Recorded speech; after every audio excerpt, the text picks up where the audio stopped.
everybody, and welcome to Chef AJ Live. I'm your host, Chef AJ, and this is where I introduce you to amazing people like you who are doing great things in the world that I think you should know about. Before I introduce today's guests, I just want to remind you that my new book with Glenn Mercer, Own Your Health, came out Monday of this week. I thank you so much for your support. And if you'd like to support it, it's available on Amazon. And if you buy it by October 18th, which is a Sunday, and before midnight, email us your Amazon receipt to chefajbonus@yahoo.com. We will send you all the audio files for free to this book, which will soon be available as an audiobook on Audible, but for free, as well as many bonus recipes. My guest today is one of my favorite plant-based doctors, and I don't know why it's been so many years since I've seen him, but he's going to talk about one of his newest books, which is called Memory Makeover: How to Prevent Alzheimer's and Reverse Cognitive Decline, which I didn't even know was possible. He is a founding director and member of the American College of Lifestyle Medicine.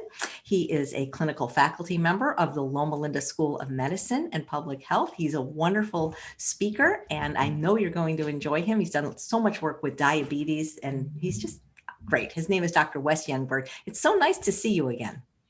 Own Your Health. I love that title. I love your book, Chef AJ. I'm so excited to be on your show, and I'm looking forward to a discussion on this topic. Well, thank you. You know, I wish I could claim the title, because actually at first I didn't like it, but Glenn won and it turned out to be a great one. So thank you. And you have lots of books, not just the new one. Tell us about your books a little bit, and not everybody might be familiar with you that's watching, but you do such great work. So why don't you just say a little bit who you are and what you do? Well, I've been a lifestyle medicine specialist now for over 30 years, believe it or not. And my biggest interest, the reason, we all have our story, right, Chef AJ? You have your story. It's a great story of why you do what you do and how you got interested in health for yourself. For me, my story began when I was 10 years old, and I found out my mom was dying of brain cancer, glioblastoma, and that was back in 1971. I was 11 years old, and I'm thinking, oh my goodness, it basically rocked my world. It shattered me emotionally to lose my mother, my best friend, and at that time.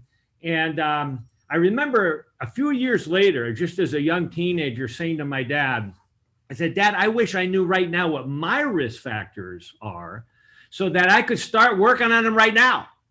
And without realizing it, that was the watershed moment in my life that focused all my passion and my energy into understanding health, not from a purely conventional medicine perspective. I had many uncles and aunts and cousins who are medical doctors, and I greatly respect what they do. But I wanted to really understand the underlying issues of health and be able to effectively prevent them and to also reverse them when found early. So that's how I got into this. And then Chef AJ, when I was in my early 20s, early to mid 20s, I thought I was the healthiest person I knew. I was totally into fitness and into nutrition. I've been a vegetarian all my life. I was doing all the right things that I thought were important. And then I had the opportunity to get some medical assessment. 1984, I was 24 years old, and I found out about my cholesterol being sky high, and it popped my Mr. Fitness bubble, and it made me aware that vegetarianism didn't go nearly far enough for me, because even though I'd never eaten meat, I'd never eaten fish, I'd never eaten chicken, and I still haven't, that wasn't enough. I had the underlying risk factors of cardiovascular disease, which was a big genetic factor in my family, and I remember thinking, oh, I got to change something. So that's when I shifted towards a vegan, more 100% plant-based diet lifestyle. And that was 35 years ago. So you literally have never had animal products growing up? Well, no, I was a vegetarian growing up, which means I drank milk and I ate cheese and I ate whole eggs, and that's how I grew up. But, I'm so proud of the fact that my parents had the insight to raise me at least in that way. Maybe not the most optimal diet, but it impacted me in a powerful way. It probably limited, well, not probably, it definitively limited my risk for cancer and heart disease and Alzheimer's and diabetes dramatically, because as you know, Chef AJ, animal products, and especially the meats, the red meats, the chicken, the fish, etc., are just loaded with toxins. They're loaded with the wrong type of nutrients that negatively impact our health and turn on the bad genes, turn off the good genes. You said you were 24 in 1984. So was I. So we're the same age. You look amazing. I'm guessing you were born in 1960 as well? That's right. Hey. So you do not look 60. You look fantastic. That is so cool that you've never eaten meat, chicken, or fish. So I'm sure you don't miss it. No, that's true. We all have our challenges though, right? The challenge for me is more in the dessert line, the sweet type line. And of course, I have chosen joyfully in my life to avoid those as much as possible, because I know, and I've learned more in the last 10 years, that sugary foods, right, refined products are the anathema to body health and especially brain health. If you want Alzheimer's, then eat sugar on a regular basis, because it will give you Alzheimer's. That is so interesting that you said that, because before I became a chef in 2000, my job was working at retirement homes. And I'm not a doctor, but I could see there was something about sugar and the way people were aging and what diseases they had. And so that's very interesting. That's such a powerful thing you just said. I've been working with patients for years now who have a tendency to dementia at all stages of dementia. And of course, Alzheimer's represents the biggest, or the lion's share of all dementias. 80% of all dementia is Alzheimer's. So it's the number one thing. Now, when they end up being put in a home, in a retirement facility of any kind, it's like game over, because at that point, these facilities, by and large, up until very recently, do not pay attention to diet. They just assume that it's all over for the patient. They just give them whatever they want. They give them desserts 3 times a day. They give them sweet snacks all throughout the day. And those are dementogens by definition. The sweet snacks and sweets in general are very dementogenic. And what they do, and what you actually observe, Chef AJ, is that when people eat those, it immediately changes their cognitive function.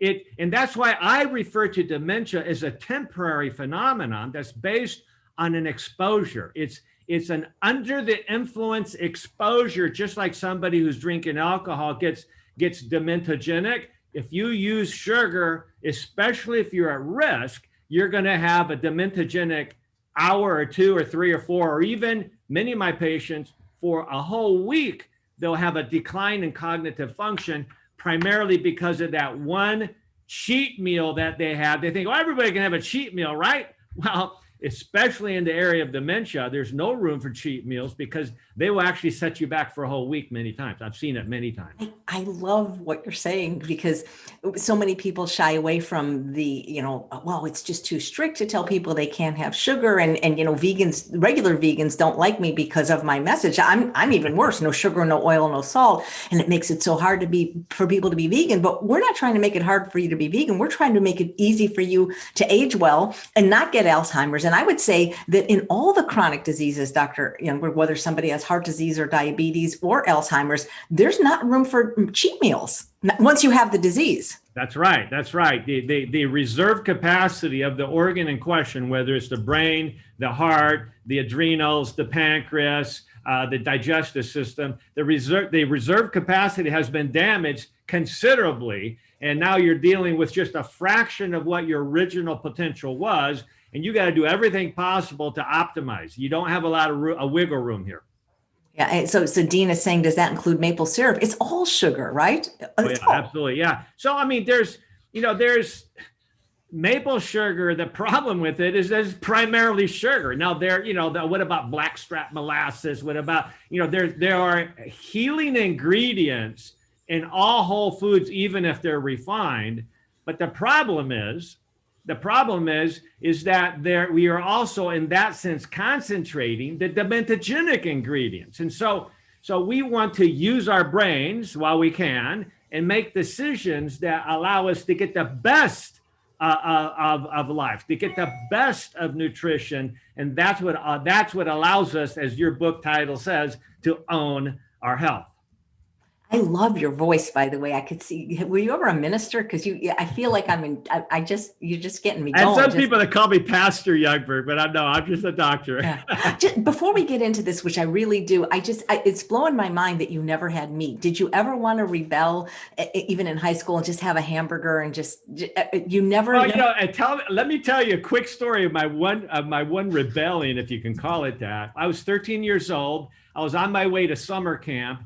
My parents weren't around, and many of my friends ate hamburger. And we stopped the bus on the way to summer camp, stopped at McDonald's. I don't think I'd eaten at McDonald's ever before in my life, but I've seen the commercials, 2 all pickle, special patty, all that kind of those commercials. And so I thought, hey, I love veggie burgers. My mom would make these great oatmeal patties, and I just love them, with a lot of tomatoes and lettuce and pickles and veggie mayonnaise. And so I love those type of plant-based burgers.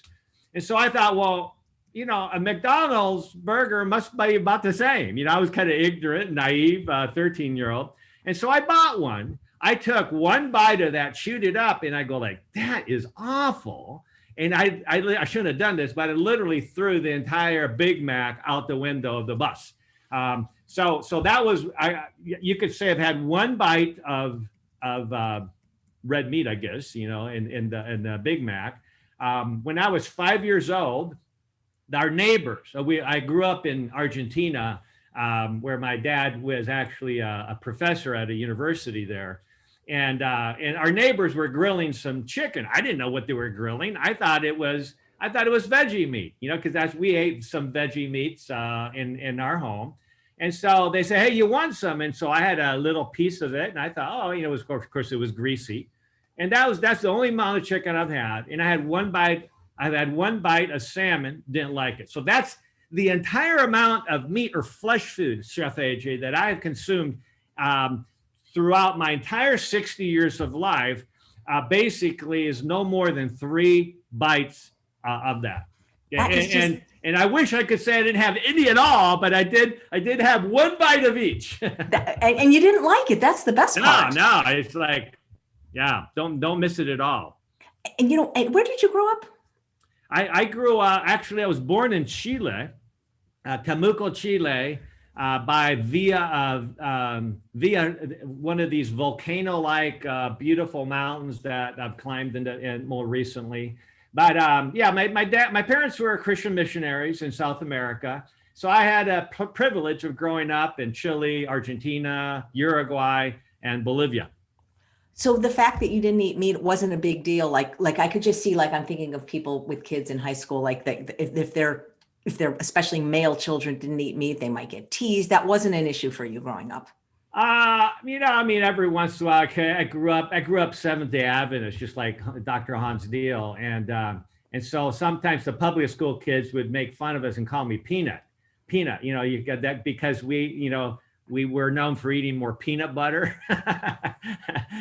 And that was our quote, source of protein. And when in reality, we're getting plenty of protein in a plant-based diet, right? And I ate a lot of beans but it was never anything that bothered me. I had a good life. I didn't have a problem being teased. Great. Well, you seem to turn out great. So, you're blowing a lot of people's minds talking about this link between Alzheimer's and sugar, because they obviously don't want to hear it. And then it's like Linda saying, well, what about oil? Does that contribute too?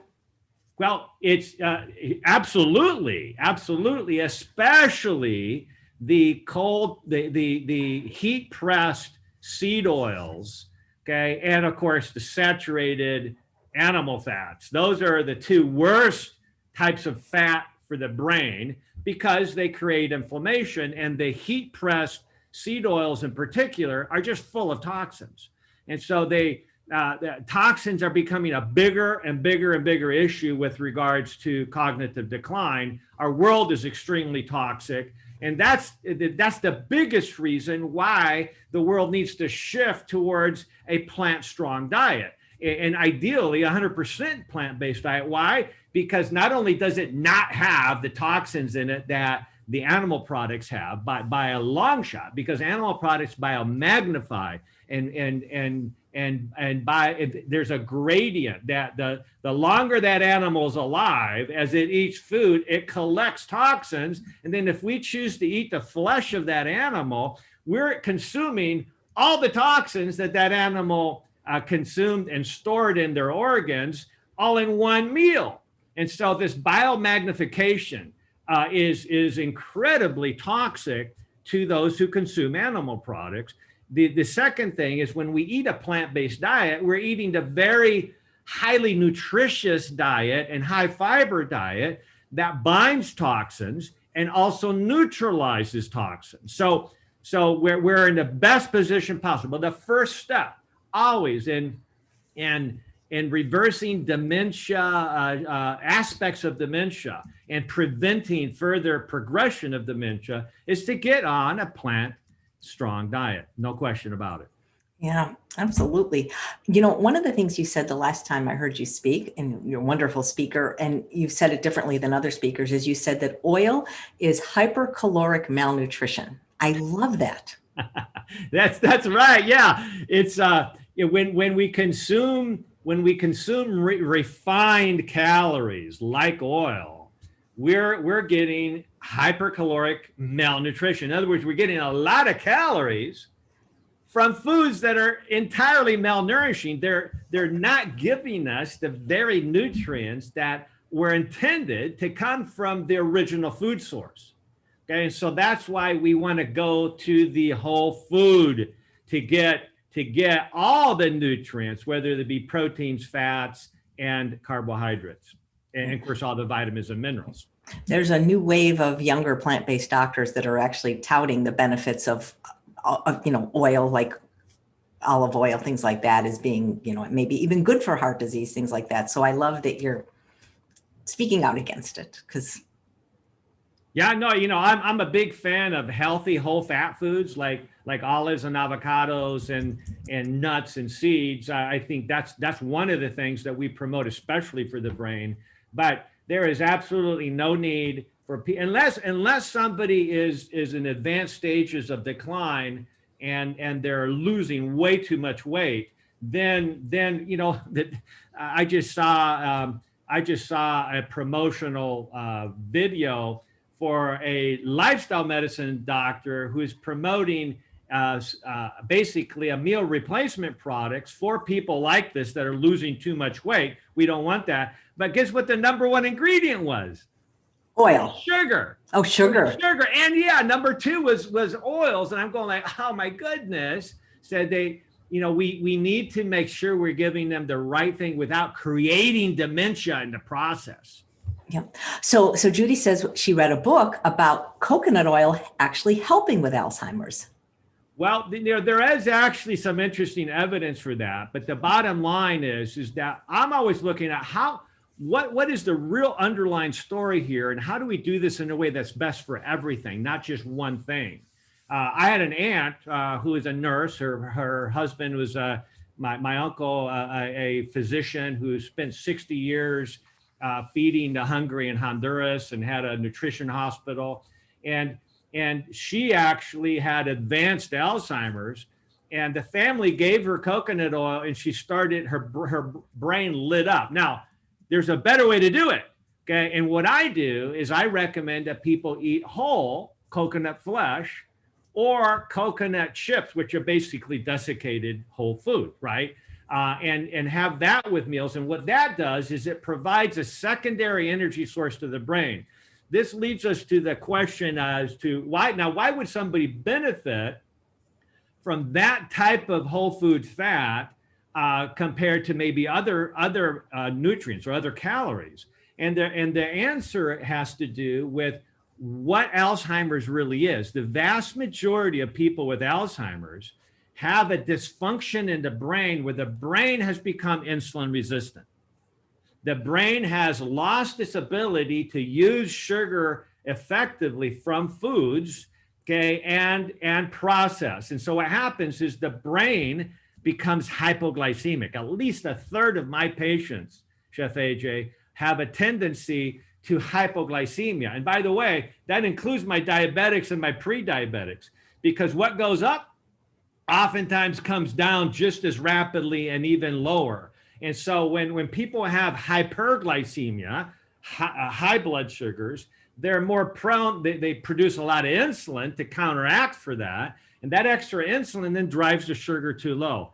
That is a recipe for disaster and atrophy of the memory centers of the brain, the hippocampus. And so we want to prevent low blood sugars. The way we do that is by eating a whole plant-based diet that stabilizes blood sugars all day long, rather than eating a vegan refined diet that is one of the worst ways to stabilize blood. In fact, it doesn't stabilize blood sugars at all. It causes blood sugars to go all over the map, and then people don't feel as well.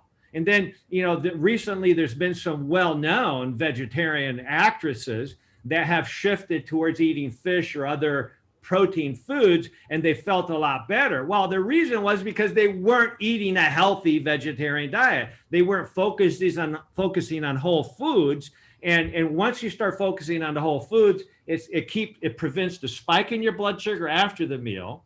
It prevents the excess insulin spike that is seeking to counteract that elevated blood sugar. And then it prevents the low sugar that happens at 2, 3, or 4 hours later. And so those three aspects, that I write about that in depth in my book, Memory Makeover, those three aspects of blood sugar imbalance are the perfect storm, or the triad of risk factors that is the most common driver of dementia, especially in Alzheimer's and mild cognitive impairment. And so the key is to prevent the fluctuations, the hormonal roller coaster that occurs when we're eating a refined diet. So regardless of what diet somebody chooses, we can't be using the refined foods, the processed foods. Of course, animal products are processed, right? Are processed thousands of times over. So why don't we get that from the original food, which are the plant-based products? Yeah, amen to that. You're kind of known for your work with diabetes. The Diabetes Solution, Diabetes Undone. So how did you gravitate towards your interest in Alzheimer's? Yeah, so my initial interest in diabetes actually began in 1985, Chef AJ, when Dr. James Anderson, who is an eminent endocrinologist, professor of medicine at University of Kentucky at Lexington, he came to Loma Linda University and gave a lecture series. And he was showing study after study after study on how he had personally, in the 70s, reverse type 2 diabetes, even in people that were out of control diabetics. And I had not heard of this from anybody up until that point. And so I made it my passion to figure out the underlying mechanisms. And of course, the key mechanism is insulin resistance. And the muscles and the liver become resistant to the effort of the body producing more insulin. And now the pancreas has to produce more and more and more insulin to control blood sugars. Well, producing all that extra insulin is one of the worst things that can be done for people who are wanting to prevent or reverse heart disease, prevent or reverse autoimmune disease, cancers, and dementia and Alzheimer's as well. So then some years later, I read an article by a professor of medicine at Brown University who noticed that the brains, the cadaver brains of people who died with Alzheimer's were extremely insulin resistant. And that caught my attention because I'm an expert in reversing insulin resistance. That's what I do. And that's how you reverse heart disease risk. That's how a plant-based diet works largely, is by reversing insulin resistance. And so the number one cause of Alzheimer's, the most common driver or underlying trigger of Alzheimer's is insulin resistance, which has to do with blood sugar imbalances and then excess production of insulin. And one more point on insulin, Chef AJ, what is really interesting is that the body is always trying to find balance. And so when the pancreas overproduces insulin in order to bring the blood sugars back down to a more normal level, that protects the brain from the caramelization, the glazing of sugar to proteins in the brain, and that's a good thing. But in the process, you have you lose something even worse, and that is by producing more insulin, now your brain becomes more toxic. And this is how it works. That extra insulin has to be broken down, right? Because if it's not broken down, you will go into a hypoglycemic, low blood sugar coma and die within hours, right? So you have to have an enzyme to break down the insulin. And strangely enough, the name of this enzyme, Chef AJ, is insulin degrading enzyme, IDE.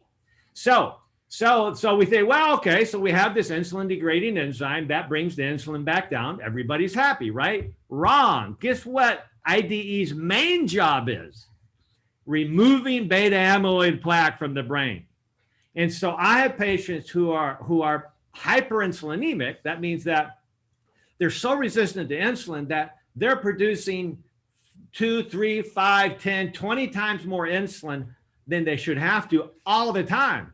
What that means is the very enzyme that's supposed to be cleaning our brain from beta amyloid plaque 24/7 has now shifted its work and is now focusing on breaking down insulin. And so it's not doing the job in the brain. And that's why people many times, that's why insulin resistance is the biggest driver of dementia worldwide. That's amazing. I'm so glad you know that. What exactly, for people that don't know, what is Alzheimer's? What is dementia? Are they the same? And how do we know if we're at risk for them? Actually, the American the Alzheimer's Association and define Alzheimer's as basically a dysfunction, a mental dysfunction, a cognitive dysfunction that is severe enough to cause changes in functionality. In other words, our ability to do things that we normally would be able to do, but now we can't do it. So there's a whole continuum of functional changes that can occur. And so when I start working with patients who either because of family history are concerned about their future risk of Alzheimer's, or as I work with patients who are now starting to notice that they have what we call a subjective cognitive decline. Other people don't notice it, but they do. They know that they're not as sharp or as quick as they used to be, even though everything else seems to be fine. And then you have what we call mild cognitive impairment, which is when other people are starting to notice. It's actually testable now. It's not just, oh man, I can kind of tell. We can really tell that there's word finding issues. There's fishing for, what's that word again? Or what's that person's name? I used to be good with names, etc. And then there's the beginning of what we call mild Alzheimer's, and then moderate, and then advanced. So there's a whole continuum that occurs in this process of Alzheimer's. So the bottom line is that this can be impacted. Intervention on this can help patients at any stage of cognitive decline. The key is knowing what tests to do, knowing what their risk factors are. That's why I always start with what we just discussed, Chef AJ, and that is, are they insulin resistant? Is their brain insulin resistant? Do they have this pre-diabetic syndrome or excess insulin production? I can actually I always do a 4-hour glucose tolerance test on patients, always. I've been doing this for 30 years because my main interest was figuring out what the early indicators were for pre-diabetes or diabetes. Okay, and since insulin resistance or excess insulin production is actually been seen as the #1 driver of heart disease, stroke heart disease, it's also one of the most important drivers of cancer. Yeah, if you're producing a lot of insulin all the time, insulin turns on cancer. It promotes, not only initiates cancer, but it promotes cancer. So if that's why everybody I see gets a 4-hour glucose tolerance test. It's a hassle of a test. You got to be at the lab all morning. But we also measure insulin levels with that, with those blood sugars, and we see how high the blood sugars go, how low they go at 2, 3, and 4 hours, how high the insulin levels go, how long they stay high.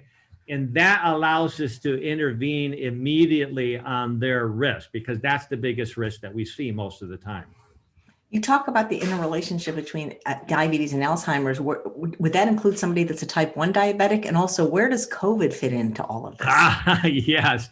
So loaded question there. So on the question of type 1 diabetes, what type 1 diabetic people or families with individuals who have type 1 diabetes need to understand is that when you have type 1 diabetes, that is a condition that an acute viral infection or acute trauma of some kind, a toxicity of some kind that basically kills the beta cells of the pancreas that produce and release insulin. And so in type 1 diabetes, unless it's caught really early in the process, once all those cells are dead, they're dead. Now there have been studies out of Geneva and other places where if they cause type 1 diabetes in animals, and then if they quickly get rid of the toxic influence that caused the type 1 diabetes in the first place, then the alpha cells of the pancreas will morph into beta cells. So there's always a potential, if caught early enough, to correct that, even that type 1 diabetic pathology. But once the pathology is completed, it's not likely that somebody can reverse type 1. But here's the key. A type 1 diabetic is just as much at risk of type 2 diabetes as somebody who doesn't have type 1 diabetes. In other words, these are not exclusive, mutually exclusive diseases. You can have both type 1 and type 2 diabetes. Now, doctors don't usually define it that way. I'm just looking at this from an obvious physiologic and pathophysiologic perspective. The somebody with type 1 diabetes that says, well, I got this insulin pump, so I'm just going to have my double latte with loaded with sugar and fat and cream, and I'll just pump up my insulin, and as long as I give myself enough insulin and control my blood sugars, I'm good, right? Wrong. That type of an unhealthy diet is unhealthy no matter what else you do medically. If you're taking a cholesterol medicine that lowers your cholesterol to 120, and so now you can eat whatever you want, right? Because that's the way a lot of people think about it. You're still going to suffer health consequences of what you're eating, guaranteed, right? So lowering your cholesterol with medicine, lowering your blood sugar with medicine in no way addresses the cause of the problem and doesn't really address your ultimate risk either. That's a very important statement. So, so now I forgot the first part of your question. Well, that's okay, because this is fantastic. It was that you were talking about the relationship between diabetes and Alzheimer's, and my question was, is that the same for somebody that is a type 1? And then so absolutely, because number one, the risk to the brain associated with any form of diabetes, whether it's type 1, type 2, type 1.5, gestational diabetes, or type 3 diabetes, which of course is Alzheimer's, insulin resistance of the brain is type 3 diabetes. So the relationship there is that a type 1 diabetic is going to have frequent high blood sugars. That's bad for the brain. That causes the advanced glycatic endpoints, the AGEs, to cause damage, pathologic damage everywhere in the body, including the brain, everywhere blood goes. The second thing is that many type 1 diabetics are actually using a tremendous amount of insulin. Okay, and so if you do not have insulin resistance as a type 1 diabetic, you should only really need a total of maybe 20, maybe 30 units of insulin a day total. Okay. But how many type 1 diabetics are using far more than that? So that means there is some type of insulin resistance present, even if they're lean. Okay. And we need to address the underlying cause of the insulin resistance, because that can be damaging to a type 1 diabetic, just like it's damaging to the rest of us.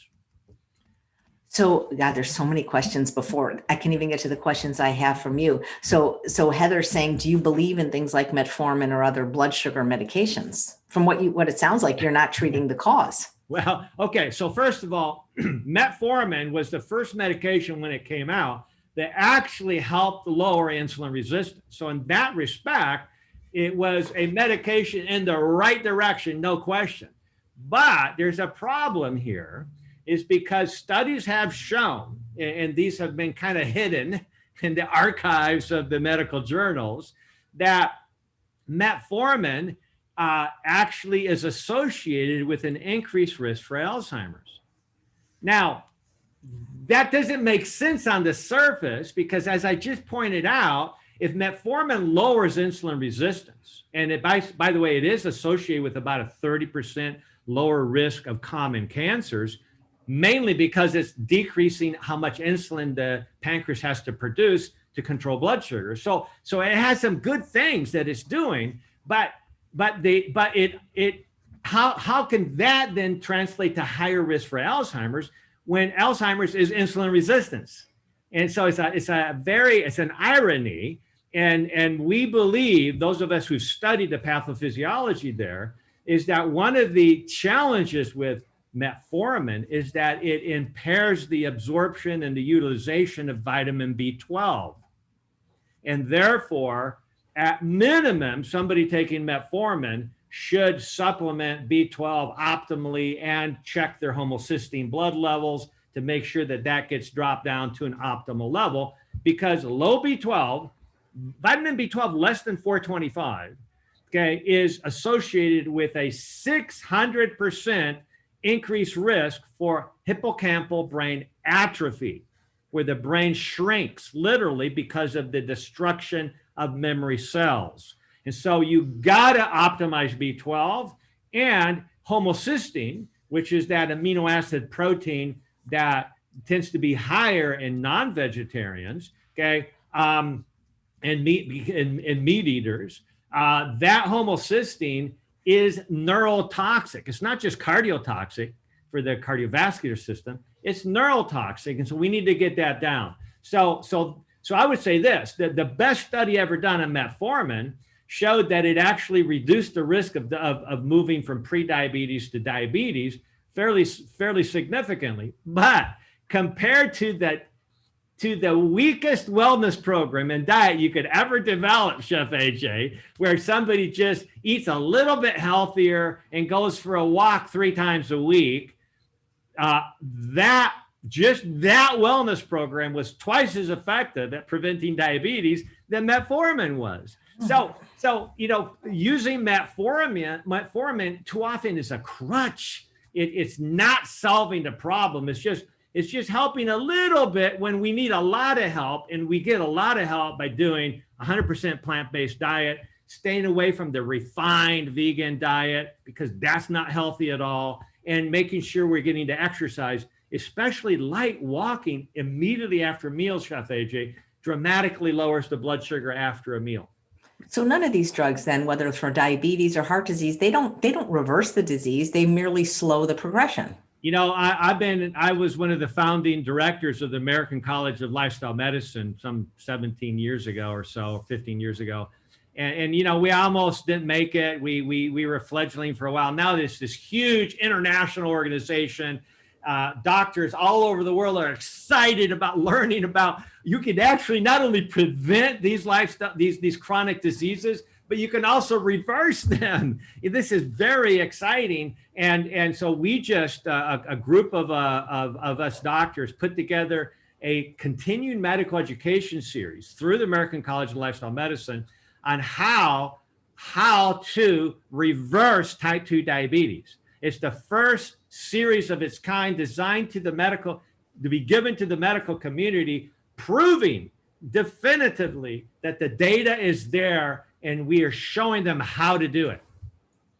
That's great. So and that requires eventually getting off of medicines because then you become over medicated, because the diet and lifestyle by far is much more critical than the medicine. If you still need a little medicine to control the blood sugars, that's one thing, but most people can actually do it without. I think what most people want is a pill for every ill and license to eat whatever they want. Yeah, and unfortunately, it's a lie.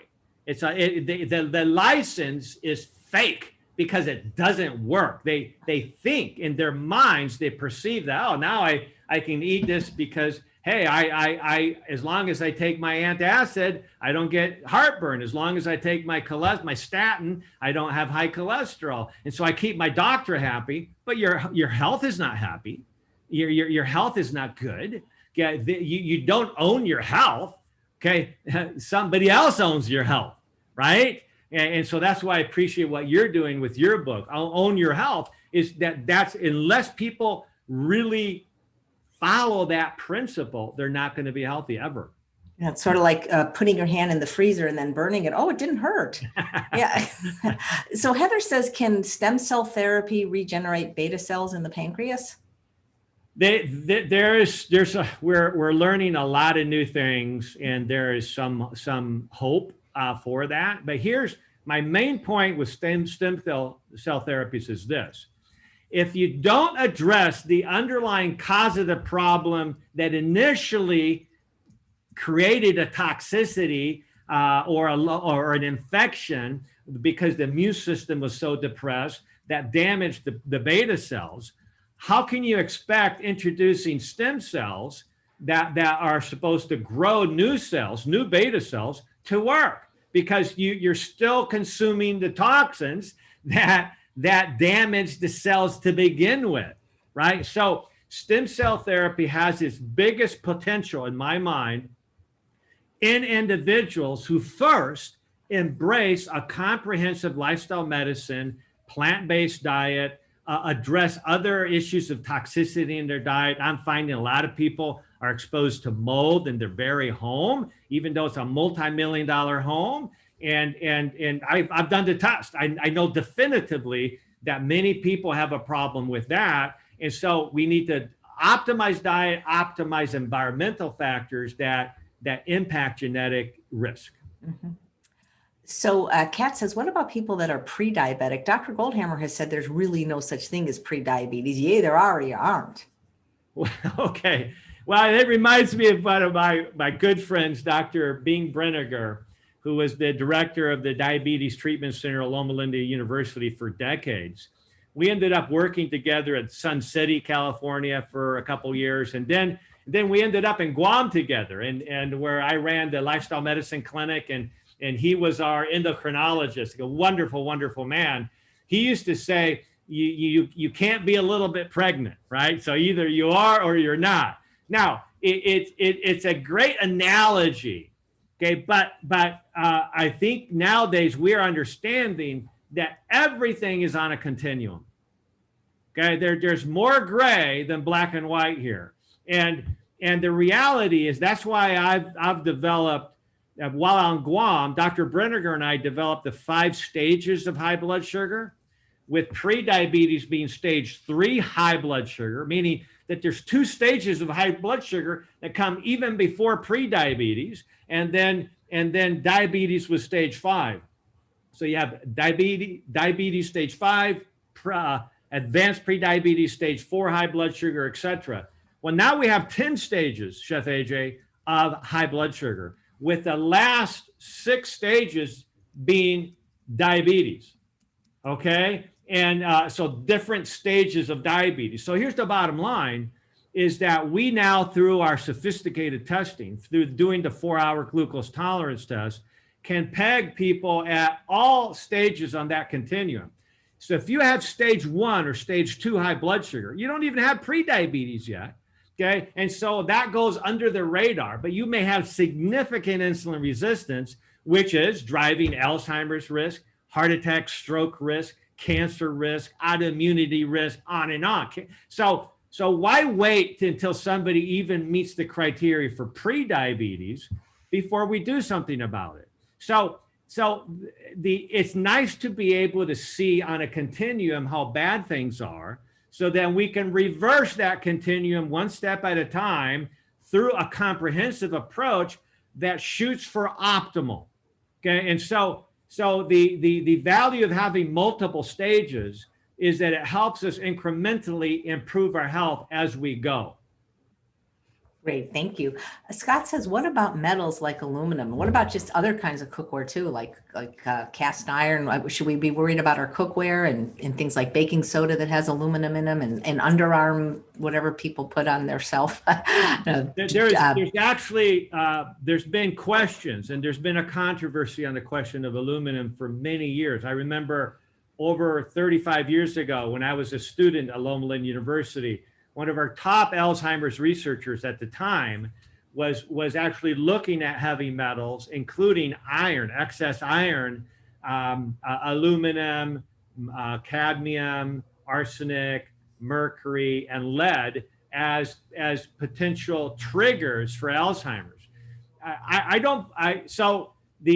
There's no question that mercury and lead are very bad for the brain. They're very toxic to the brain. And that's one of the categories of Alzheimer's that we call toxic Alzheimer's, or type 3 Alzheimer's, which is different than type 3 diabetes being Alzheimer's. But it's a form of Alzheimer's that is the underlying cause of which is toxicity to the body. And so, yes, in my patient care, I always measure all those heavy metals. I measure other toxins as well in the urine, like mycotoxins, like industrial toxins, like pesticides. I do genetic testing on patients to see if they have mutations to the ability to break down toxins. Every day I find patients have double copy mutations to the PON1 gene. I call it the pony gene. Chef AJ, I envision a pony running through a toxic waste dump, and rusty barrels of pesticides are leaking all over it. And so the pony gene is the very gene that codes for the very enzyme that breaks down pesticides. And there's a lot of us walking around that can't break that pesticide down very well because we have mutations to that gene that codes for the enzyme. So that's why, especially for those of us with the mutation, we need to eat clean. We need to eat a plant-based diet and stay away from this exposure of these things, including heavy metals. I will say to the question, aluminum has been studied relative to Alzheimer's for 30 years. In the last 2 years, there has been more definitive studies out of Europe that show a very definitive link between the two. And so that's why I always check aluminum levels in the blood as well, and encourage people, number one, to not cook with aluminum foil, because that leaches aluminum into the potatoes or whatever you're cooking in the aluminum foil. I encourage people to avoid aluminum cookware or utensils of any kind, because you are getting little bits of aluminum every time you use those products. Can we do genetic testing to see if we have the gene you were talking about? Absolutely. So you can, the easiest way to do this is to take advantage of the genetic testing saliva options available that we see commercials on almost every day on TV. Ancestry.com or 23andme.com provide options to do basically the test many thousands of genes, and then you can go into your account with that organization once you've done the testing, and you can download the raw data file, which is an Excel spreadsheet of your genes and whether they're mutated or not. And then you can upload it into an app that I use called mthfrsupport.com that gives us a 40 to 60 page report. It's still genetics, Chef AJ. And so I've literally studied the genomic interpretation for thousands of hours. It's like learning a new language, basically. So it still has to be interpreted by somebody that knows what they're doing. But yes, absolutely, those genes are available in those inexpensive tests you not only find out about ancestry, which is interesting, but you find out about genetic risk factors. And by the way, a lot of us when we went to school, and even people in school today are still being told genetic risk factors are unmodifiable because they're genetic. Well, that's totally missing the point. Okay, genetic risk factors tell you what to modify. That's the point. Genetic risk factors tell us that in this biochemical pathway, which we understand, we know what the biochemical pathways are related to that gene, there are certain cofactors that need to be upregulated so that that mutated gene can be more effective. And those cofactors are always nutrients,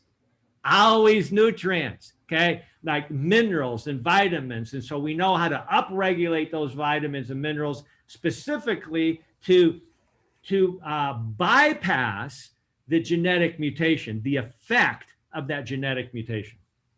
So, Dr. Youngberg, do you think somebody like me who's been vegan for 43 years, no sugar since 2003, and pretty much gold hammer perfect for the last 10 years should have that genetic testing? My mother did have dementia. Well, okay, so that's all by itself. Number one, that's a great reason why you have, dedicated your life and you own your health, right? You own your health. But my philosophy, Chef AJ, is to always learn more about your health. We have an amazing scientific community around us that are generating new tests on a regular basis that we can take advantage of.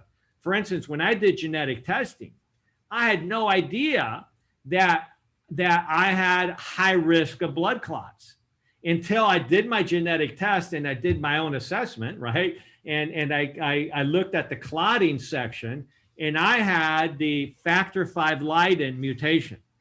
Okay, which is a major mutation that increases my risk of having a blood clot about 800%. Now, all of a sudden, I went back to my family history and recalled that my dad's next older brother, all my dad's older brothers were medical doctors, as was one of his sisters. And so our family just inundated with medical doctors and it's all different professions. Great. I love my family. And my physician uncle working in the ER in Houston, Texas, died of a massive heart attack while in the ER as the main ER doctor. That was a massive heart attack. Now, I remember when I heard of that as a college student, I felt sad for him. He was in his early 50s. I'm almost 10 years older than he is now. And I've known for over 5 years that I have this significant clotting mutation. Now, what that does, Chef, when I found out, by the way, I didn't go like, oh no, all this stuff that eventually I'm going to die of a blood clot because of this genetic factor that, I can't alter because it's genetic. No, I didn't think that at all. I knew better, Chef AJ. I celebrated. I got excited.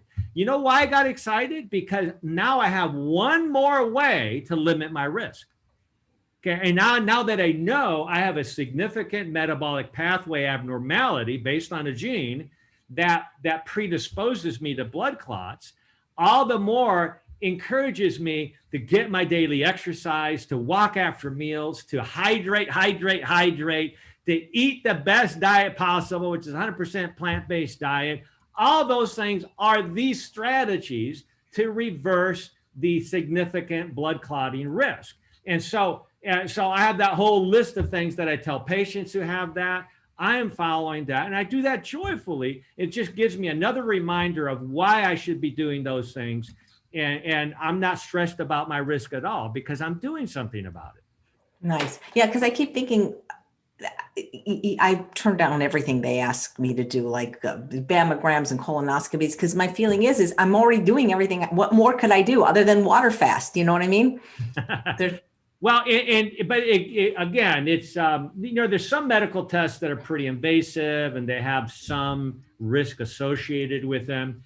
I'm a proponent of very broad laboratory testing that, like I said earlier, when I was 24 years old, I hadn't really done any really significant lab testing. I was just what I thought to be really healthy, right? I was fit, I was a gymnast, I was a skateboarder, I was vegetarian. I thought I had life, totally under control until I had my lipid panel done. That was the year, 1984, when Doctors Brown and Goldstein won the Nobel Prize for Medicine for establishing the role that cholesterol had in causing heart attacks, causing atheroma in the artery wall. So I checked that out thinking I'm going to be like 140, and I was 244, Chef AJ. My cholesterol was sky high, even though I'd never eaten any meat, but I had eaten other, dairy products and cheese and things like that. So I could lower my cholesterol in 3 weeks by over 90 points, just not eating cheese or drinking milk or eating eggs. So the bottom line is this, is that I encourage my patients to test broadly to figure out what our individualized and personalized risks are. And then we can double down on other things that we might not be aware of. Do you accept new patients, and do you do any kind of telemedicine? That's almost all I do is telemedicine. I spend every day in front. This is what my patients see when they work with me. I have patients all over the country. I spend a whole hour with every patient. It's absolutely. I still see some patients in office, but I would say 90% of my work is telemedicine. And can they live anywhere, or must they live in California? No, they can live anywhere. Absolutely. All right. So I have patients in Europe and Africa, Canada, but I would say most of my patients are U.S. based. But I take patients from anywhere. I'd like to go to you just because I think it would be fun, So what about vitamin D? Does it play a role in any of these? Okay, and I never answered your question about COVID, and that's one of the main interconnections. When I was developing, expanding my protocol to optimize the health of patients with subjective or mild cognitive decline or Alzheimer's, I clearly recognized that vitamin D was a critical piece of that puzzle. It's not a hard thing to fix. It's just something that you need to be aware of, and it's a simple strategy. Yeah, we want to spend time in sunlight. But I will say this, the vast majority of patients will not get enough vitamin D from sunlight. I didn't believe that until I started testing every single patient with vitamin D. I've been doing that for over 20 years now, since I learned that vitamin D in your blood had more to do with protection from cancer than whether you smoked or not. Now, I'm certified as a stop smoking specialist. And when I heard that, that was almost like a challenge. Like, well, how can vitamin D optimization be even more important than whether you smoke or not? Well, it was based on the same statistics that we use to evaluate smoking risk for cancer. Okay. And so obviously, you can do both. You can optimize your vitamin D and not smoke. And in fact, optimizing your vitamin D actually helps you stop smoking, interestingly enough. So the connection was that vitamin D, low levels of vitamin D double the risk of Alzheimer's. This was a study published in 2006. And on that very same month that study came out, another journal came out with a opinion piece that we shouldn't check people's vitamin Ds anymore because there's not really enough proof that it's really that helpful. I was shocked. And so there's a movement amongst many circles of medicine to discredit the use of vitamin D. And that's really, I think it's evil. It's horribly ignorant at minimum and likely evil. It's like we don't want people to get healthy doing natural things. We want people to get healthy by taking the medicines we prescribe. And of course, that doesn't really give you health. We know that. So everybody should optimize their vitamin D. But there's a connection with Alzheimer's. There's also a huge connection with type 2 and type 1 diabetes. Having low vitamin D blood levels is strongly connected with both the diagnosis and the progression of type 2 diabetes into complications, which are heart attacks, strokes, amputations, nerve damage, blindness, and kidney failure. Okay, so all of those things are related to inadequate, suboptimal levels of vitamin D, which, by the way, should be at least 40 to 60 nanograms per ml, at least. We know that if everybody in the country, in the world, if you will, got their blood levels up to 40 to 60, and I say above 60, upper third of reference, which is 70 to 100, but if people got it at least to 40 to 60, that would obliterate COVID. The risk of getting COVID would go down precipitously, even if you get exposed, and the risk of dying from COVID would get so close to zero, it almost wouldn't be that important. I know this sounds like I'm really stretching. I'm not stretching.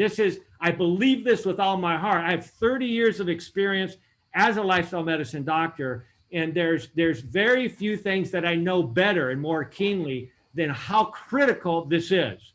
It's such a simple thing that is being kept from the public, and there's many public officials that are actually lying about this. Somebody in Europe, a major public official, just said there's no association with vitamin D and risk of COVID. They just Did you say vitamin D? A couple days ago. And you're saying a flat out lie.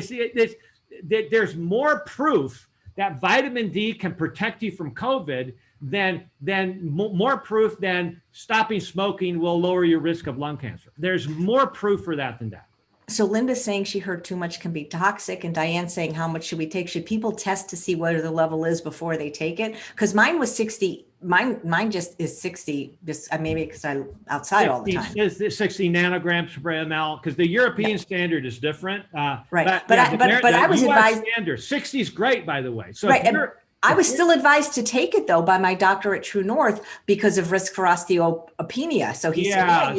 So 60, by the way, is protected for COVID. We know that the average person. So you're not the average person, Chef Adrian.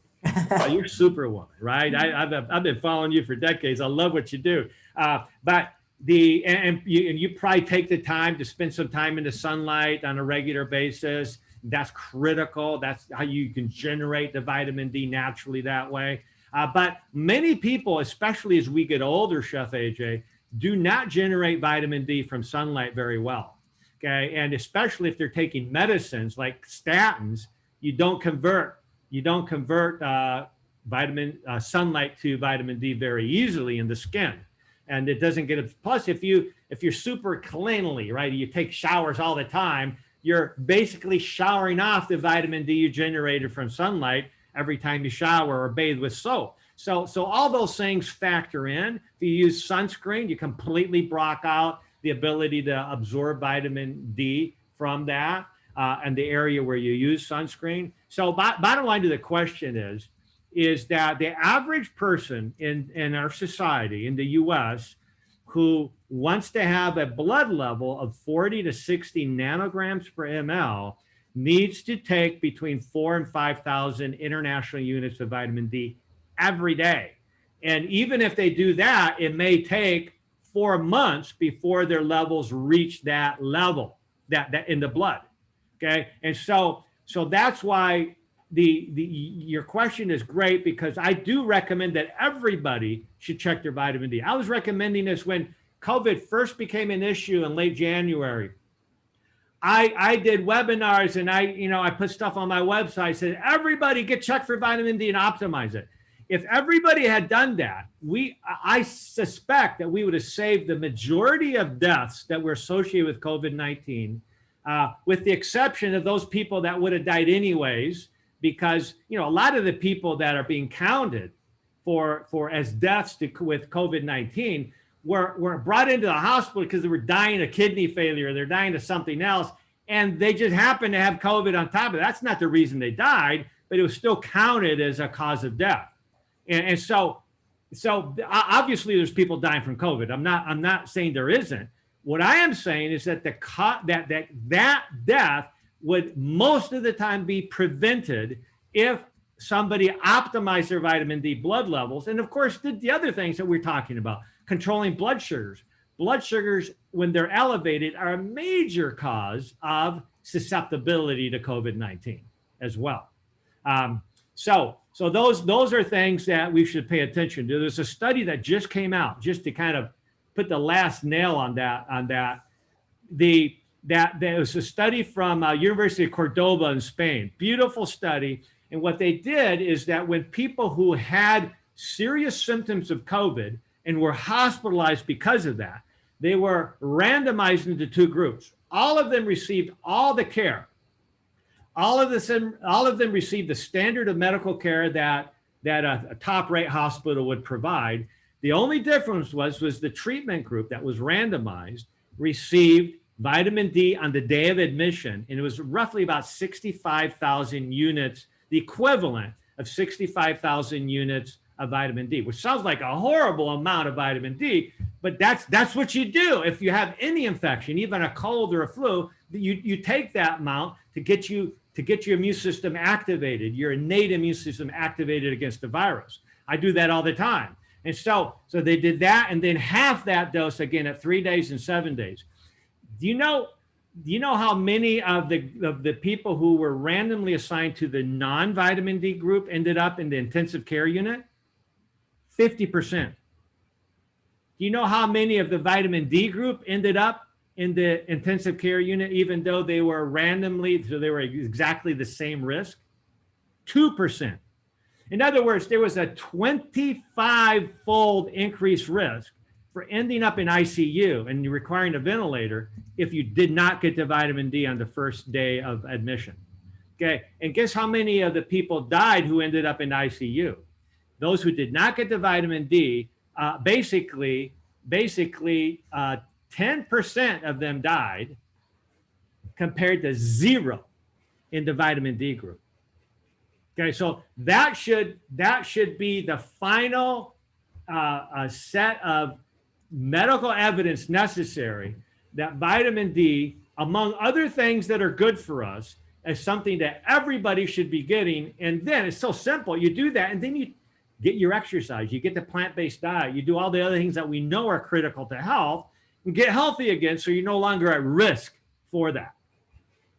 You know, I just had a scary thought. When I was little, my grandmother was diabetic, and they called it diabetes. And they also had something called juvenile diabetes, which is, I guess, what type 1 is now, because young children are getting my grandmother's diabetes. And if there is this strong link between diabetes and Alzheimer's, there's so many children now that are young, that are on statins, that are on diabetes medications. We're going to be seeing a lot more Alzheimer's. Oh, yeah. In fact, the Alzheimer's is so common now, Chef AJ, that by the time we're 85 years old, 1 out of 2 of us will have Alzheimer's.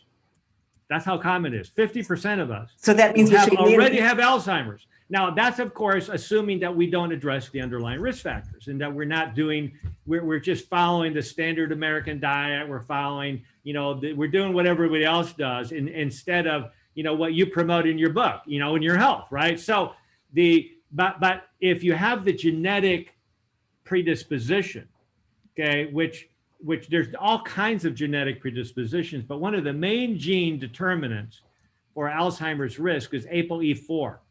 If you have the mutation called ApoE4, 1 copy of that mutation will give you a 500% greater risk for Alzheimer's, okay? And you'll get Alzheimer's at a 50% rate, not at age 85, but at age 74 or at age 76. If you have 2 copies of that mutation, which 7 million Americans carry, compared to 70 million Americans who have 1 copy, okay, that translates to getting Alzheimer's more commonly 20 years before age 85, at age 65, essentially.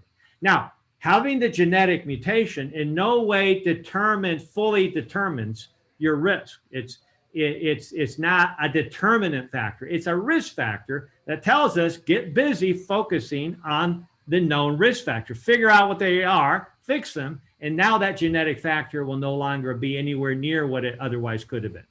Okay. Well, thank you so much, because you're doing such a great job.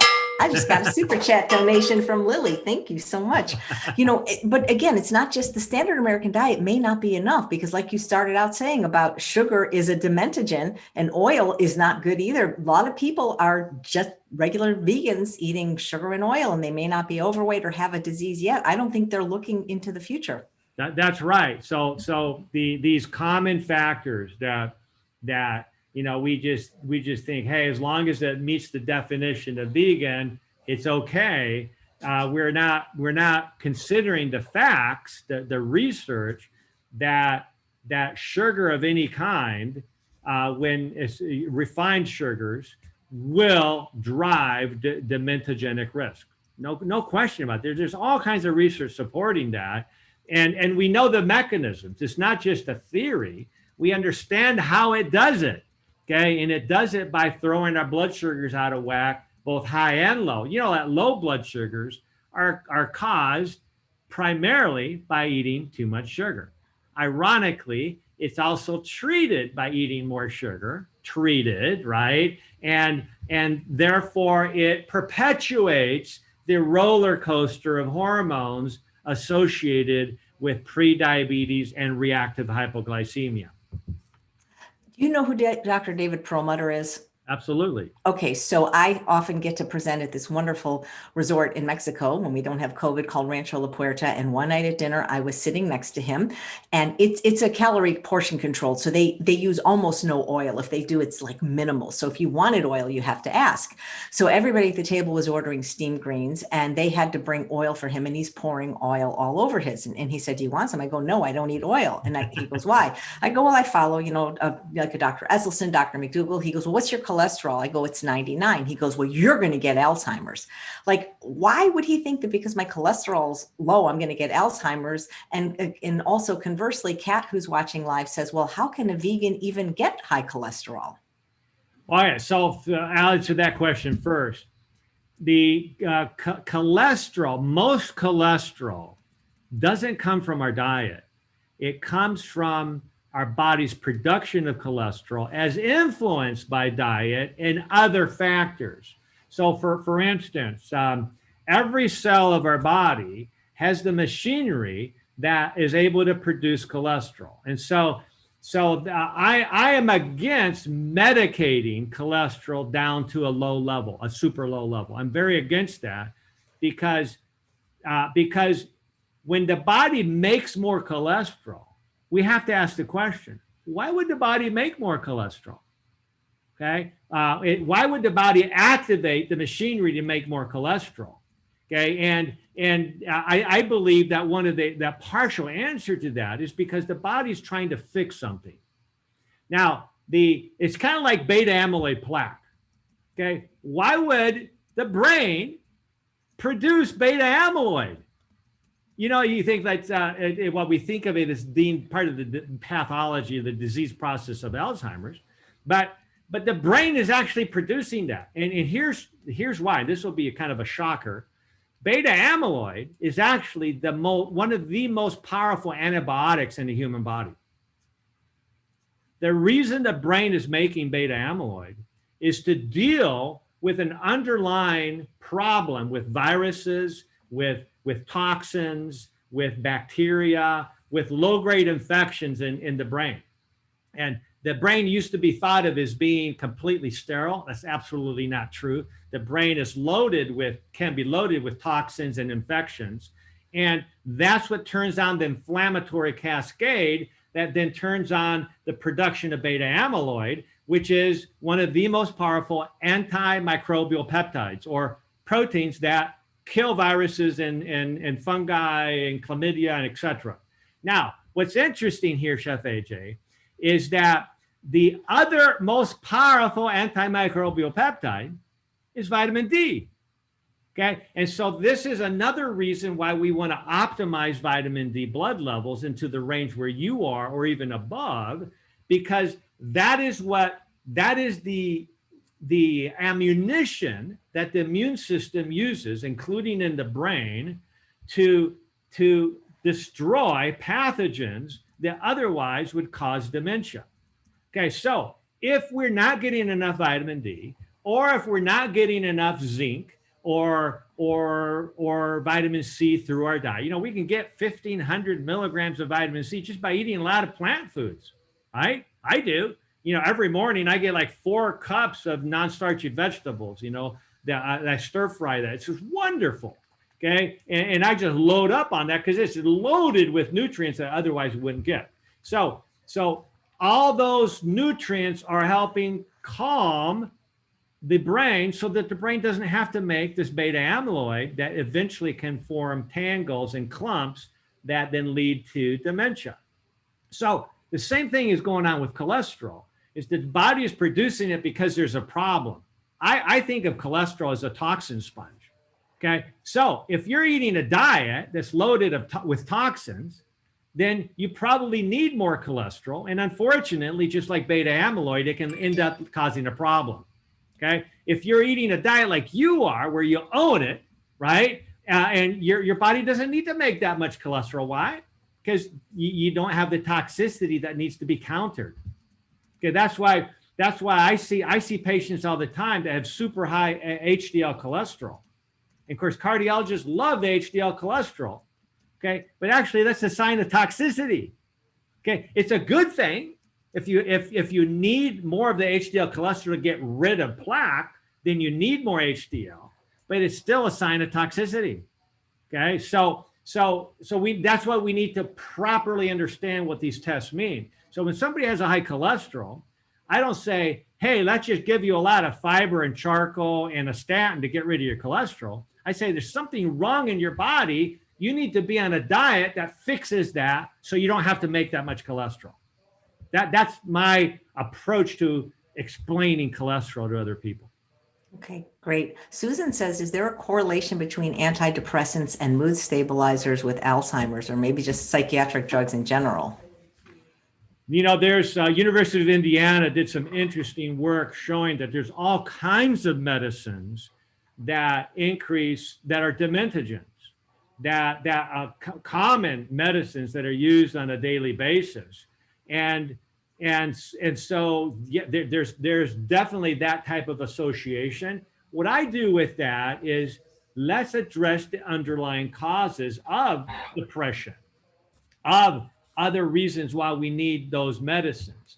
And as we start, that's why the plant-based diet is so critical, so fundamental to health in general, because once we do that, it sets the stage for everything else that needs to happen to improve depression, anxiety, et cetera, and then we can tweak the rest of the risk with other things by doing further testing. But it all rides on the benefit that first comes from 100% plant-based diet.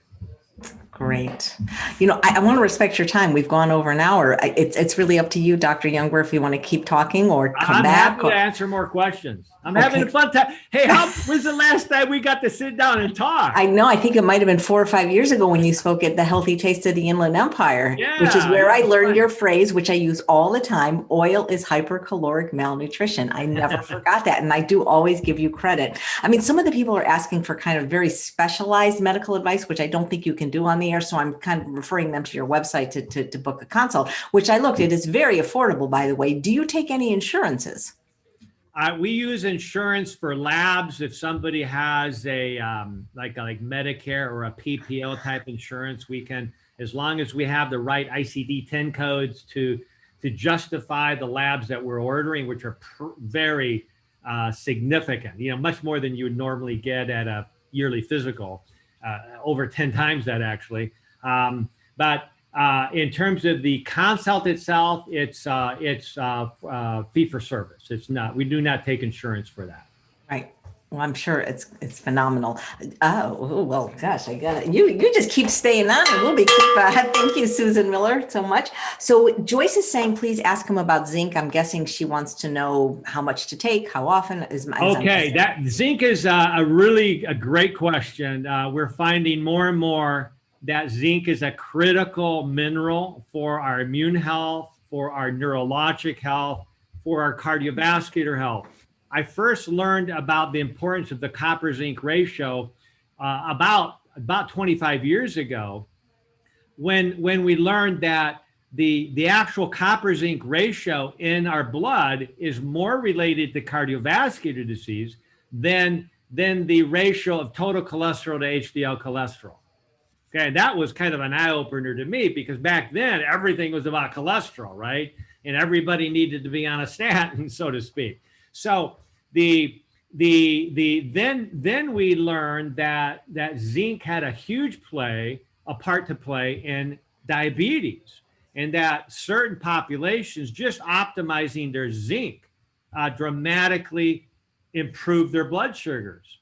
Okay, and then one of the big tests that we run for our cognitive clinic to optimize cognition, to prevent or even begin to reverse aspects of cognitive decline, is balancing the copper zinc ratio, meaning that the zinc blood level needs to be above 110. And that most people are way below that, like almost half of that. And so at least my patients are. And so zinc supplementation becomes very important on any diet. So, you know, I remember talking to a good friend of mine who at the time was the president of Vegetarian Times. And we were actually talking to Dr. Colin Campbell, and he was concerned about the supplemental strategies, because he felt that in some way it made your diet seem inadequate and not healthy. And I understand that perspective, but actually it's the reality is that every diet, regardless of what diet you're on, will typically also, the patient, the individual, will benefit by testing and optimizing key nutrients. Okay, because we all have different genetic risk factors, we all have different environmental history, and so we need to optimize. And so zinc is critical, especially in the age of COVID.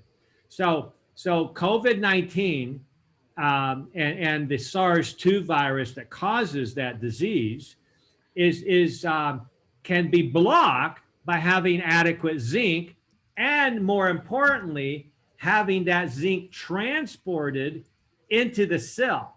That requires an ionophore, okay, a transport vehicle for the zinc. Otherwise, zinc will just bounce off the cell membrane and won't go anywhere. But quercetin, which is rich in a plant-based diet, it's not rich in a meat-based diet at all. Quercetin is a bioflavonoid that we get lots of when we eat the colorful non-starchy vegetables, the greens, the colors, the purple cabbage, the red bell peppers, any of those colorful or green vegetables are loaded with gene modifying nutrients, specifically quercetin, which will activate the majority of genes that can turn off your risk for COVID, okay, and turn on your ability to fight COVID. Quercetin and vitamin D have been found by medical physicists to be the two nutrients, okay, that are most critical to help turn off the genetic tendency towards COVID-19 mortality or morbidity. So again, it comes back to a plant-based diet as the initial core of that. Great. You know, I love that you said you ate vegetables, non-starchy vegetables for breakfast. I've been doing that for almost 10 years and people poo-poo it and make fun of me, but that's my favorite part of breakfast, and breakfast is my favorite meal of the day. I spent 14 years in Asia and the West Pacific, helping people reverse their diabetes, etc. And, you know, in Asia, it's common for people to have vegetables for breakfast, you know? And so I started enjoying it then. And then I realized that I didn't really get, even though I was promoting lots of vegetables, unless you eat vegetables for breakfast, you're not going to be able to get that many vegetables unless you're eating all day long. And that's not the best way. Amen. So I'm a proponent of having 4 to 5 hours of no food between meals. Eat good meals. That's what helps digestion work better. Okay. It also helps stabilize blood sugars better. Okay. But I recommend that we have I call it the 3 cube diet, which is 3 cups of green leafy vegetables daily, at least 3 cups of colorful vegetables, including maybe colorful berries and things like that. And then 3 cups of your sulfur-rich vegetables, which are like mushrooms, onions, Brussels sprouts, things like that. So I chop all these things up. My wife does it most of the time. Today, I did it. I'm talking to Chef AJ today. I'm going to do it myself. I'm going to be Chef Wes. Okay. Oh. And I had this big old bowl, right? And I do that every morning, a big old bowl of non-starchy vegetables. It's wonderful and by far my favorite part of the day. Well, we are kindred spirits. We weren't, not only were born the same year, we eat the same breakfast. You know, you talk a lot about preventing Alzheimer's, but what about people that already have it, or maybe that have an advanced form of it? Is there any hope? Yeah, absolutely. So this is, I'm sorry that you didn't get this book yet, but you're going to get it here shortly. Memory Makeover, the how to prevent Alzheimer's, but also how to reverse cognitive decline if it's already present. So there's actually 3 main goals that I work with my patients, regardless of what stage of mental decline they have, whether it's very early or whether it's just preventive. You know, I don't want to get this. Like, you know, my grandfather had Alzheimer's, your mother had Alzheimer's. We're both at risk, right? So in fact, we're at as high risk as if we had the gene for it, just because we have a family history. And so, I mean, you better believe I'm on this program. You know, and I'm always working at optimizing that. So number 1 goal is to slow down cognitive decline. And a lot of people say, I don't want to slow it down. I want to reverse it. It says, yeah, but the first step is always slow down. Here's why. Most people who have some level of cognitive decline are just thinking about, oh, I just can't remember names. And that's bothering them because it's socially embarrassing. Okay. What they don't realize is that this is going to morph or expand or progress into a memory problem that's far different. And eventually where they walk into the bathroom and they do not even know how to have a bowel movement.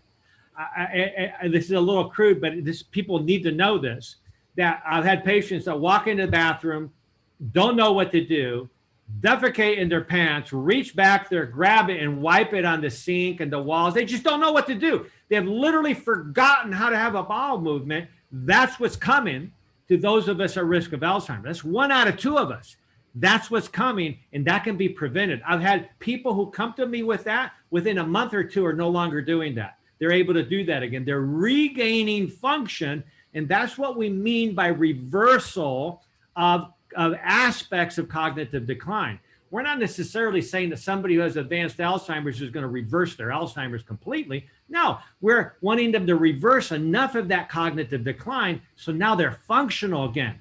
And in my book, Memory Makeover, I use a case study throughout the book on John and Mary, not their real names, from the East Coast that dealt with me on the phone. I mainly do Zoom now, but some people still prefer doing phone. That's fine. I'll do it by phone. So every month we met.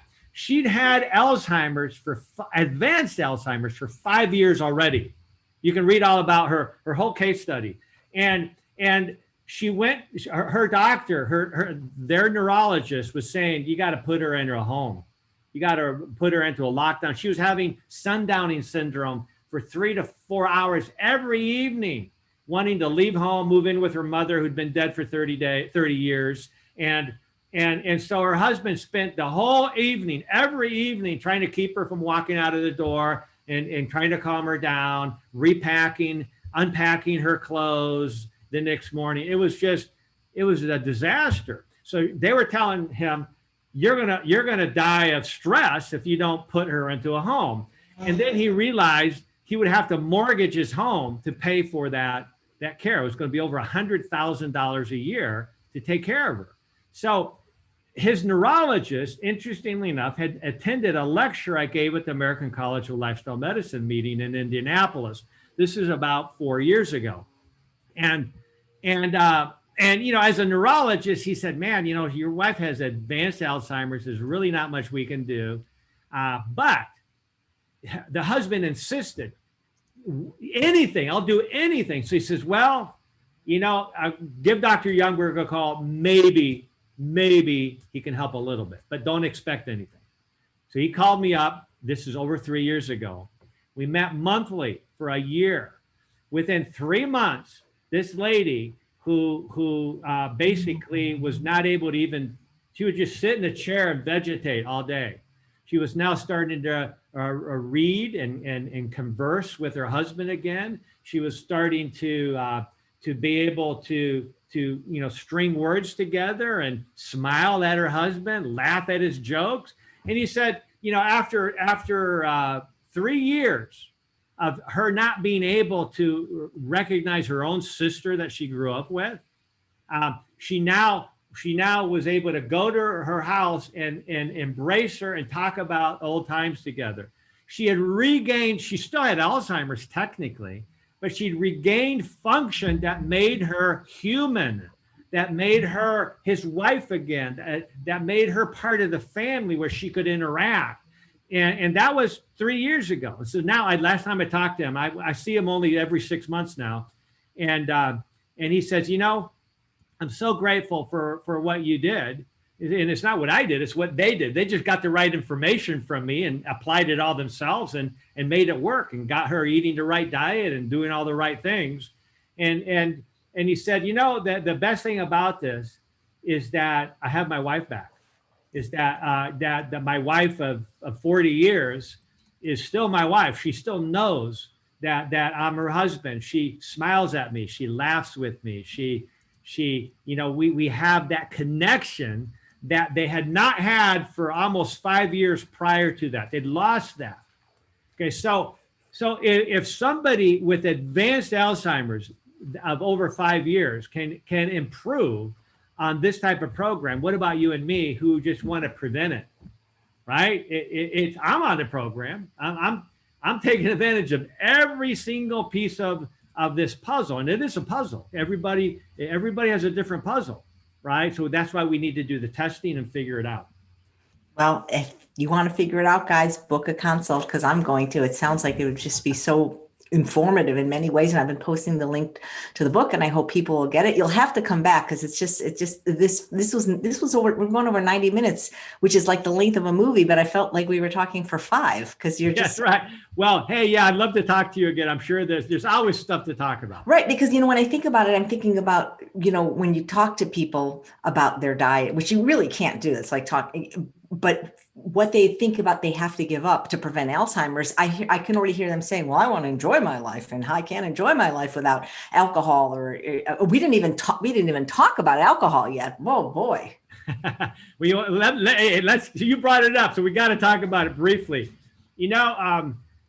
Ironically, there's actually not studies, but there's a lot of medical articles, even in medical journals, that are like opinion pieces that are talking about that suggest that moderate drinking of alcohol is actually good for the brain and can prevent or stall dementia and Alzheimer's in particular.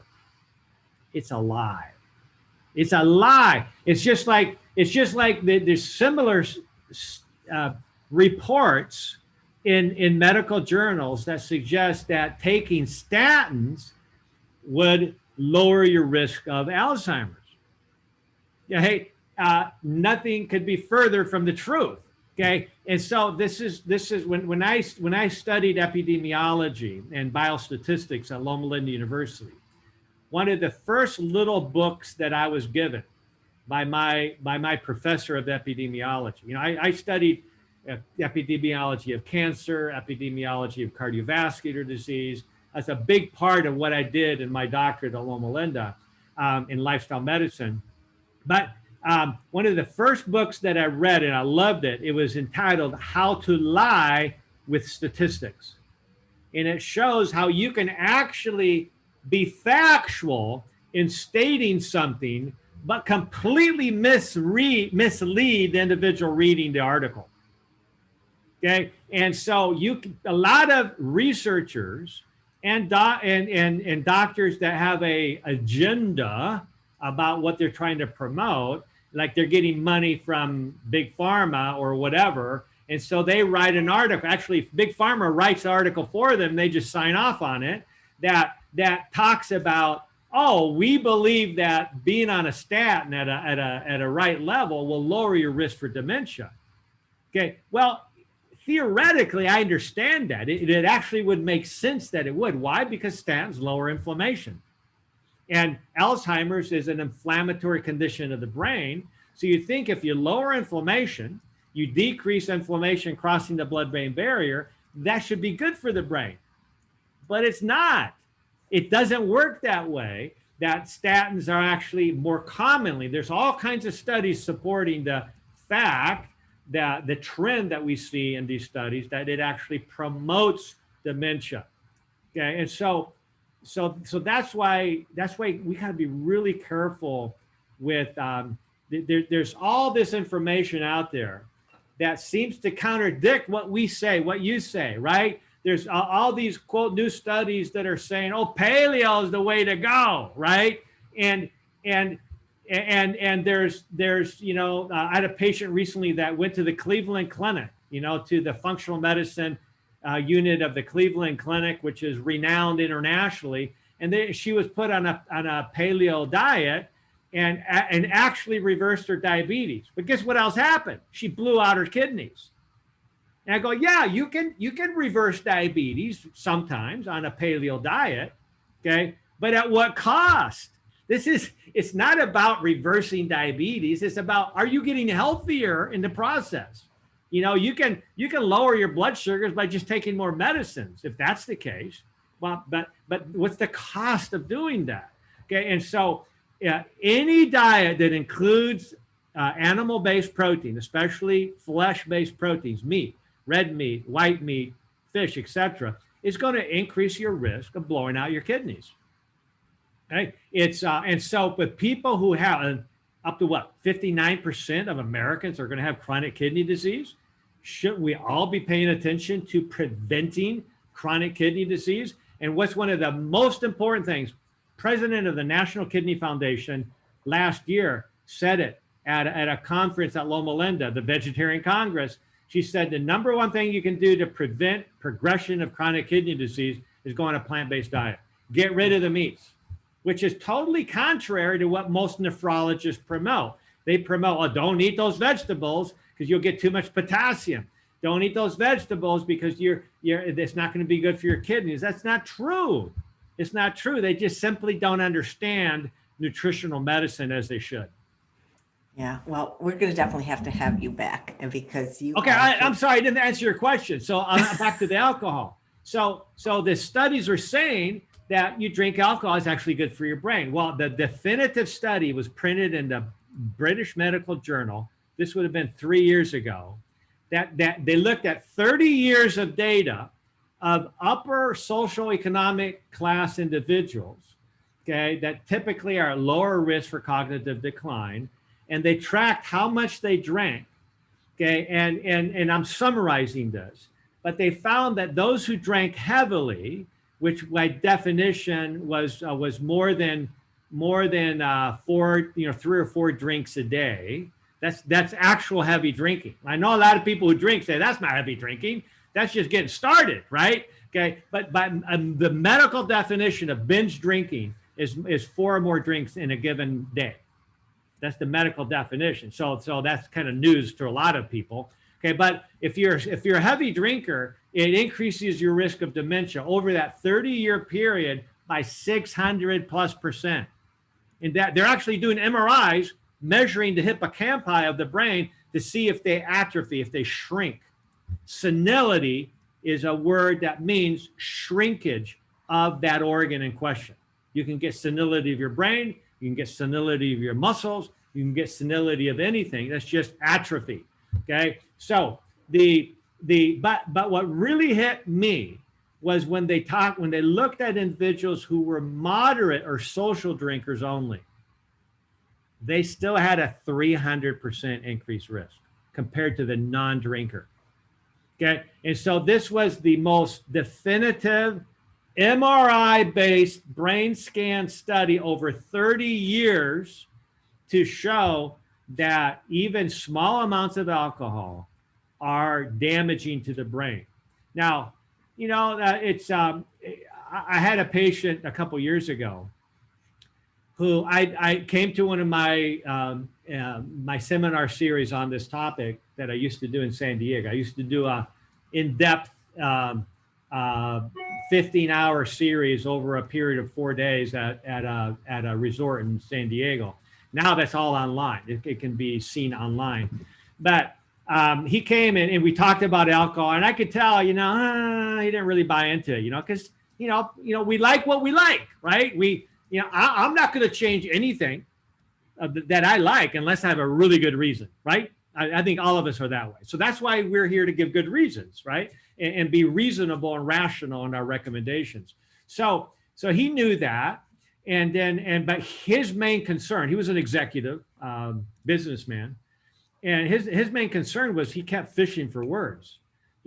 Extreme brilliant guy, a lot smarter than me, brilliant guy, but he just kept fishing for words, and he'd be going like, and I could answer, because he was fishing for the word. He'd use different words. I go, oh, you mean this? I go, yeah, that's what I mean. I could always finish the sentences for him, okay, but he couldn't finish them himself.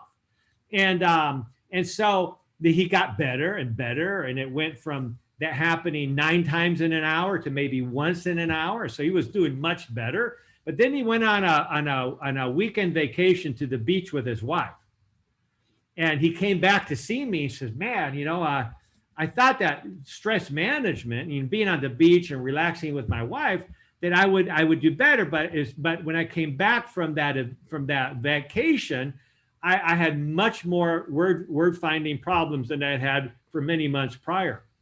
So I said, well, let's back up a minute. Let's kind of figure out what changed.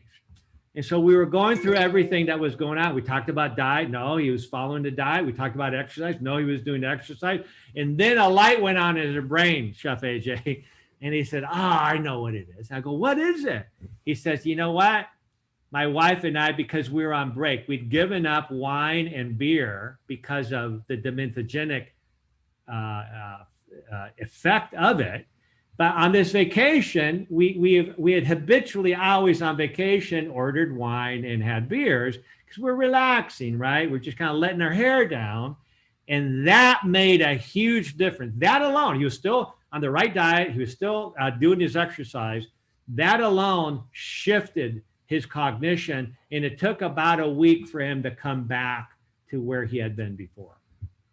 Well, I love that. I get so much out of doing this show. I think you're number 252. That's how many shows I've done since COVID Awesome. began.